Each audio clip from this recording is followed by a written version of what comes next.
Beneath the headlines, behind the timelines, there is a story no one wants you to find. Welcome to some unapproved thinking, where forgotten truths, buried patterns, and invisible systems rise to the surface. You weren't crazy. You were just early. Let's begin. Bells. You hear them every single day, and you've stopped noticing they're there. That sound, the one that cuts through your morning commute, your school day, your work shift, the one that's been synchronized across centuries and continents, church bells, school bells, clock tower bells. The sound so ordinary, so embedded in the fabric of public life that you'd never suspect it was the subject of a coordinated global campaign to erase it from existence. But the evidence is there. If you know where to look, this is Some Unapproved Thinking. Thank you to our sponsor, the Dark Horse Entrepreneur Podcast. Unlock your potential with the Dark Horse Entrepreneur AI Escape Plan, the podcast empowering hardworking parents to break free from the 9-to-5 grind through AI-powered side hustles. Check them out at darkhorseentrepreneur.com. Now back to the show. In 1996, New York City's Mayor Rudolph Giuliani pushed through a noise ordinance that specifically targeted excessive bell ringing in commercial and residential zones. Not sirens, not car horns, not construction equipment. Bells.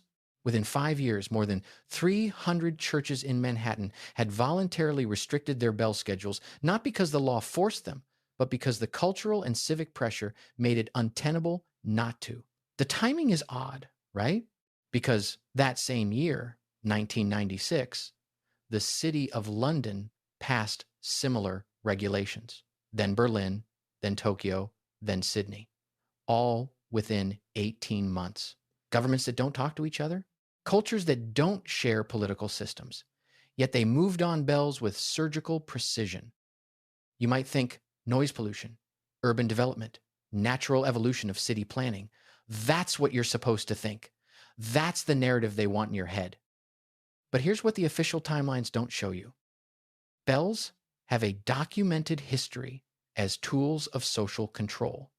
This isn't fringe theory, it's the academic backbone of campanology, the formal study of bells and their role in human civilization. Medieval churches didn't ring bells for piety alone, they rang them to regulate labor. The bell determined when peasants woke, when they worked, when they stopped, when they prayed. Big Ben has been doing this to London since 1859. The Liberty Bell was ringing Philadelphia into civic compliance before the revolution was even finished.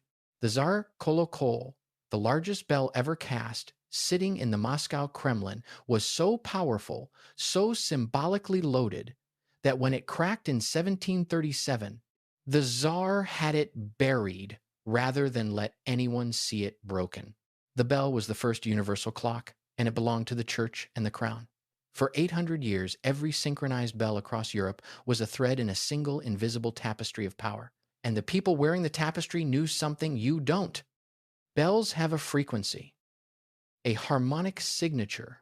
Studies in acoustics and auditory neuroscience have documented something called auditory entrainment, the measurable phenomenon where external sound frequencies synchronize with human brainwave patterns. EEG research on rhythmic auditory stimulation shows changes in cortical activation, attention span, and temporal awareness. The peer-reviewed literature on this is real, even if it's buried in journals no one reads.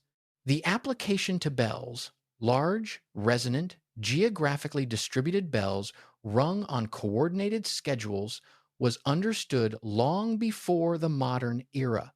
That's not a conspiracy theory. That's acoustics. The pattern repeats. In 1892, the Russian Tsar initiated a bell silencing program across portions of the Russian Empire, not to reduce noise, but to consolidate power in regions where orthodox bell ringing had become a rallying signal for dissidents. Because synchronized bells meant synchronized thoughts, and synchronized thoughts meant synchronized resistance. You silence the bell, you silence the metronome of collective consciousness. Then came the revolution. By 1929, the Soviet government had issued Decree number 118, which formally banned all bell ringing across the USSR. By 1930, authorities had begun systematically melting down church bells, ultimately destroying more than 10,000 of them. The official reason, metal for industrialization. The real reason, break the cycle. Break the circadian rhythm of an entire civilization. Sever the auditory anchor that had kept communities synchronized for centuries. And here's the detail that almost no one knows. The bells of the Danilov Monastery in Moscow, some of the most historically significant in Russia, were sold to Harvard University in 1930 to save them from the smelters. Harvard kept them for 73 years. The Soviet government knew exactly what they were doing. They didn't just want the metal, they wanted the silence.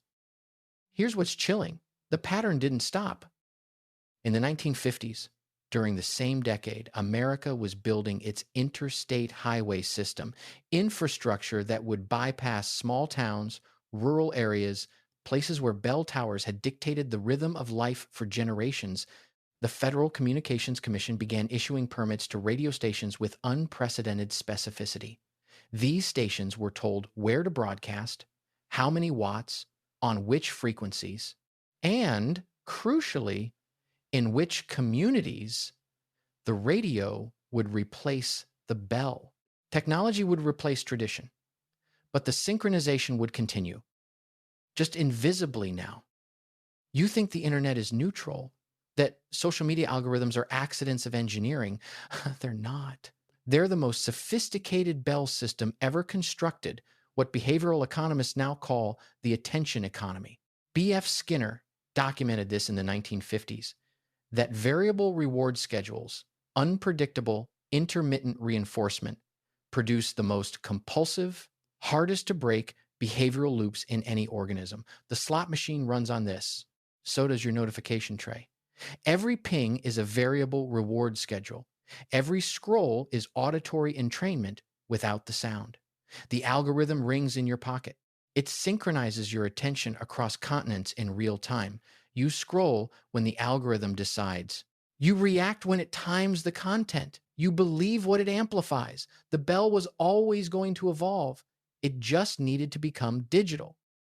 But why now? Why the 1990s specifically? Well, because that's when they realized the old bells had become too obvious, too retro, too something that people were starting to notice. The digital generation was arriving. You wouldn't trust a church bell, but you'd trust an app.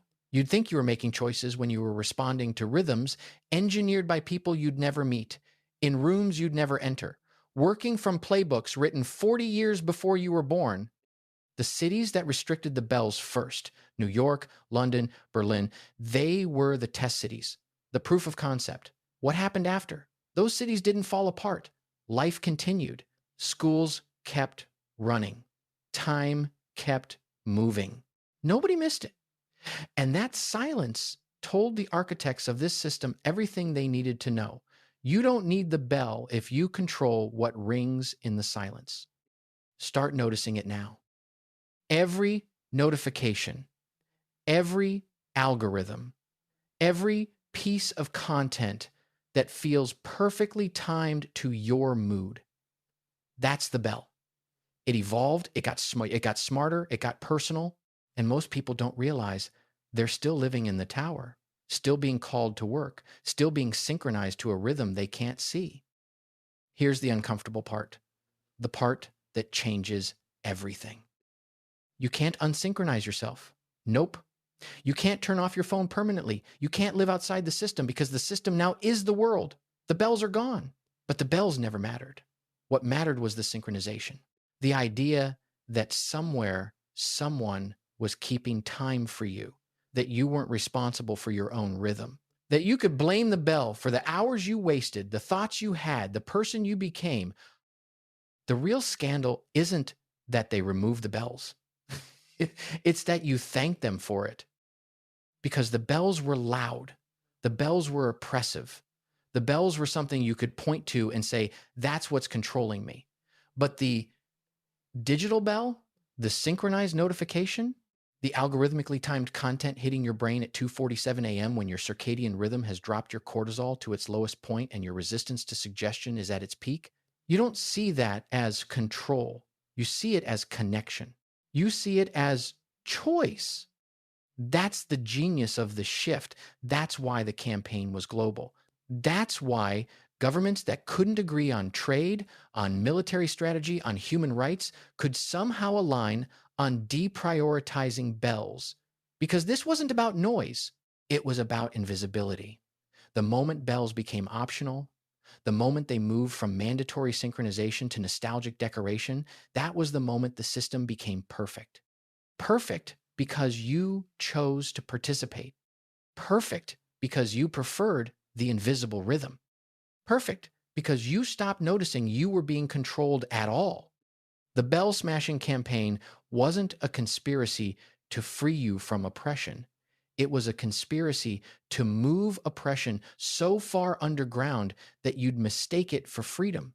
They didn't want to control you through bells anymore. Bells made people suspicious. Bells made people angry. Bells created a focal point for resistance. Campanology, the study of how bells shaped civilization, documents this clearly. The bell was always a political object, which is exactly why replacing it had to be a political act. So they replaced the bell with something you loved, something you'd defend as your right, something you'd pay for, something you'd carry with you, something that would ring in your pocket, in your hand, in your dreams, and you'd call it choice. The old bell system eventually failed because it was not transparent. You could see the tower, you could name the oppressor, you could smash the bell. And in Moscow in 1930, they did exactly that 10,000 times. But this new system, this one doesn't fail because it's distributed, it's personal, it's you. That's why the noise ordinances passed so quietly. That's why no one noticed. That's why the bells disappeared without protest. Because somewhere at the highest levels of government and technology, they'd already figured out that you didn't need to ban the bell, you just needed to offer you something better, something you'd choose over the bell yourself. And you did. Every time you check your phone, every time you wait for the notification, every time you synchronize your life to content you didn't create, following rhythms you don't understand, you're ringing the bell yourself now. The attention economy runs on your participation. The variable reward schedule only works if you keep pulling the lever. The system works because you've internalized the metronome. The control is perfect because it feels like freedom. The global smashing scandal was never about bells. It was about teaching you to hold the hammer. So tell me, what time is it? This has been Some Unapproved Thinking. Tracy, out. If this story didn't sit right with you, good. You're not here to be comforted. You're here to see what others overlook. Thanks for exploring some unapproved thinking. Learn more at someunapprovedthinking.com. New episodes drop weekly. Subscribe, share, and keep questioning because the pattern's still playing out. And next time, we're going deeper.